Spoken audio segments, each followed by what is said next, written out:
నేనెందుకు ఈ మాట చెబుతున్నా అంటే 2009లో ఒక ఆయన తెలంగాణ ఉద్యమం బలపడాలి, తెలంగాణ రాష్ట్రం రావాలి అనంటే ఈ ప్రాంతం నుంచి పార్లమెంటుకు వెళ్ళాలి అని వలస వచ్చి మనల్ని అడిగిండు.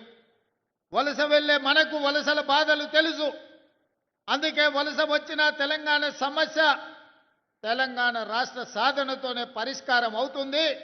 తెలంగాణ రాష్ట్రం వస్తే మా కల్వకుర్తి ఎత్తిపోతల, మా జూరాల, మా నెట్టంపాడు, మా కోయిల్ సాగరు, మా భీమా, మా పాలమూరు రంగారెడ్డి ఎత్తిపోతల పథకాలు పూర్తయితే మా జిల్లాలో లక్షలాది ఎకరాలకు నీరు పారుతుంది, పచ్చని పంటలు పండుతాయి, మా జీవితాలలో వెలుగులు వస్తాయి అని ఆశించి ఆనాడు ఆశీర్వదించినాం. ఆనాడు అండగా నిలబడ్డాం. పాలమూరులో ఊరు లేకపోయినా, పార్లమెంటులో నోరు లేవకపోయినా మనం ఆశీర్వదించడంతో 2014లో తెలంగాణ రాష్ట్రాన్ని సాధించి మొట్టమొదటి ముఖ్యమంత్రిగా బాధ్యత చేపట్టిన పెద్దాయన మన జిల్లా ప్రాజెక్టులు ఒక్కటి కూడా పూర్తి చేయలే.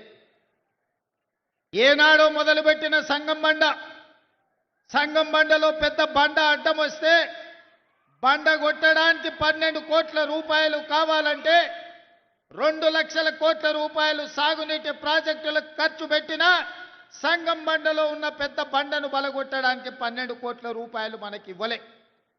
మన ప్రాజెక్టులు, మన సంగమండ ప్రాంతం ఒక కోయిల్ సాగర్ కావచ్చు, ఒక నెట్టంపాడు కావచ్చు, ఒక జూరాల కావచ్చు, ఒక కల్వకుర్తి ఎత్తిపోతలు కావచ్చు, ఒక పాలమూరు రంగారెడ్డి ప్రాజెక్టు కావచ్చు, మన సాగునీరు, మన తాగునీరు కోసం ఏనాడు వాళ్ళు తాపత్రయపడలేదు. ఏనాడు మన సమస్యల్ని పరిష్కరించడానికి ప్రయత్నం చేయలేదు.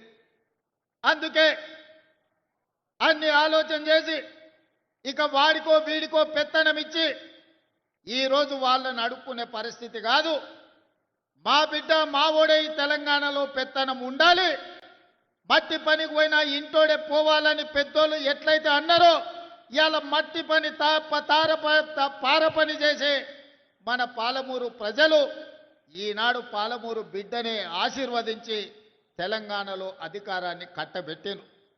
అందుకే ఇవాళ మా పెద్దలు దామోదర్ రాజనరసింహ గారి సహకారంతో, మా మిత్రులు కోమటిరెడ్డి వెంకటరెడ్డి గారి సహకారంతో ఈనాడు కల్వకుర్తి ప్రాజెక్టులను పూర్తి చేసుకోవడమే కాదు, పాలమూరు రంగారెడ్డి ఎత్తిపోతల ప్రాజెక్టులో భాగంగా మా అనిరుద్ధ్ రెడ్డి ఎన్నాళ్ళ నుంచో మా ప్రాజెక్టుకు ఆర్&ఆర్ సరైన న్యాయం జరగాలి అని అంటే ఈనాడు ఆ ప్రాజెక్టుకు సంబంధించిన ఆర్&ఆర్ నిధులు 100% మంజూరు చేసి ఈరోజు ఆ ప్రాజెక్టును పూర్తి చేసుకోవడానికి మనం అడుగులు వేస్తున్నాం.